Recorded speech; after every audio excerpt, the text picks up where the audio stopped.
Hello guys, welcome back to my channel. तो आज date है 12 मई और हम एनालाइज करेंगे द इकोनॉमिक टाइम्स की main updates.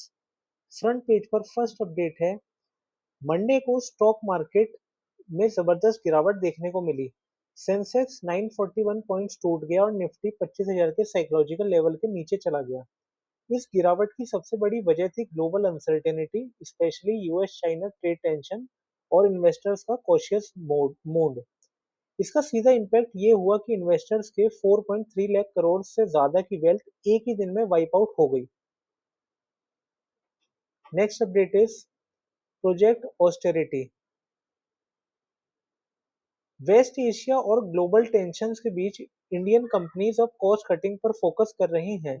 Companies metals, precious materials और इंपोर्टेड कंपोनेंट्स के ऑल्टरनेटिव ढूंढ रही हैं ताकि सप्लाई डिसरप्शन का इम्पैक्ट कम हो।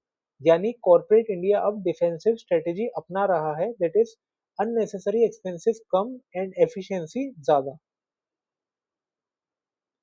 Next update is prime minister Narendra Modi ने इंडियन बिजनेसेस से अपील की है कि वो देश के साथ मिलकर इकोनॉमिक वॉर रूम की तरह काम करें।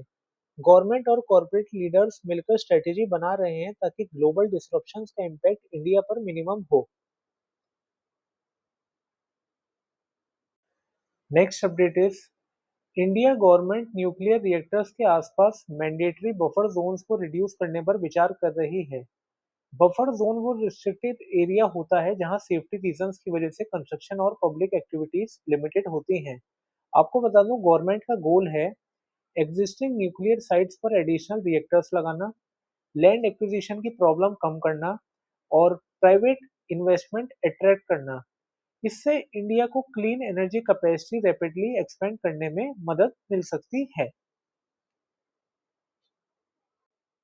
Next update is supreme court of India ने एक बार फिर इनकम टैक्स डिपार्टमेंट की पिटीशन को रिजेक्ट कर दिया है। इशू ये था कि फॉरेन कंपनीज को सॉफ्टवेयर के लिए किए गए पेमेंट्स को रॉयल्टी माना जाए या नहीं। सुप्रीम कोर्ट ने अपने 2021 के हिस्टोरिक जजमेंट को दोबारा अपहोल्ड किया है। कोर्ट ने क्लियर किया कि स्टैंडर्ड सॉफ्टवेयर परचेजेस पर की गई पेमेंट को रॉयल्टी नहीं माना जा सकता एंड उन पर टीडीएस लाइबिलिटी नहीं बन सकती। Next update is Indian energy exchange यानी आईईएक्स ने सेंट्रल इलेक्ट्रिसिटी रेगुलेटरी कमीशन के एक ऑर्डर के खिलाफ सुप्रीम कोर्ट का डोर नॉक किया है। रेगुलेटर ने मार्केट कपलिंग का प्रपोजल दिया है जिसमें मल्टीपल पावर एक्सचेंजेस के प्राइसेस को इंटीग्रेट किया जा सकता है। आईईएस का कंसर्न है कि इस मूव से उनका डोमिनेंट मार्केट पोजीशन इंपैक्ट हो सकता है। अब सुप्रीम कोर्ट ने अपील एग्जामिन करने पर सहमति दे दी है।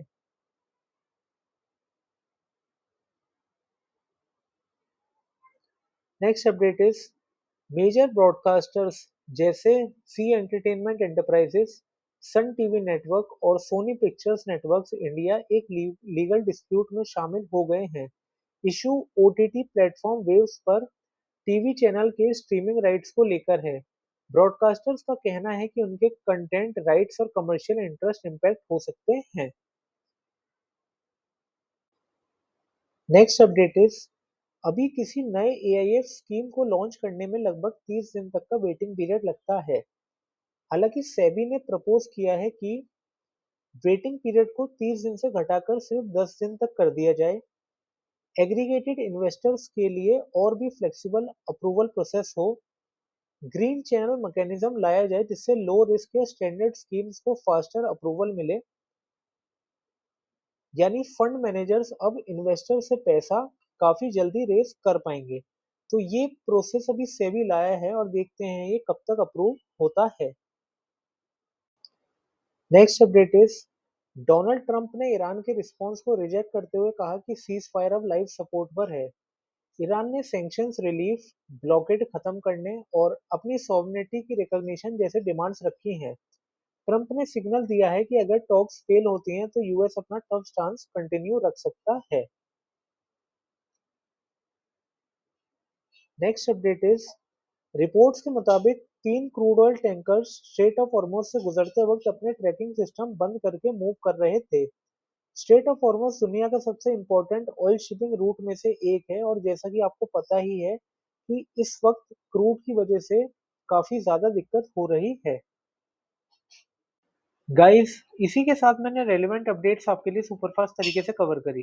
For daily updates please follow my channel CMI into Million। If you like my content please like, share and subscribe.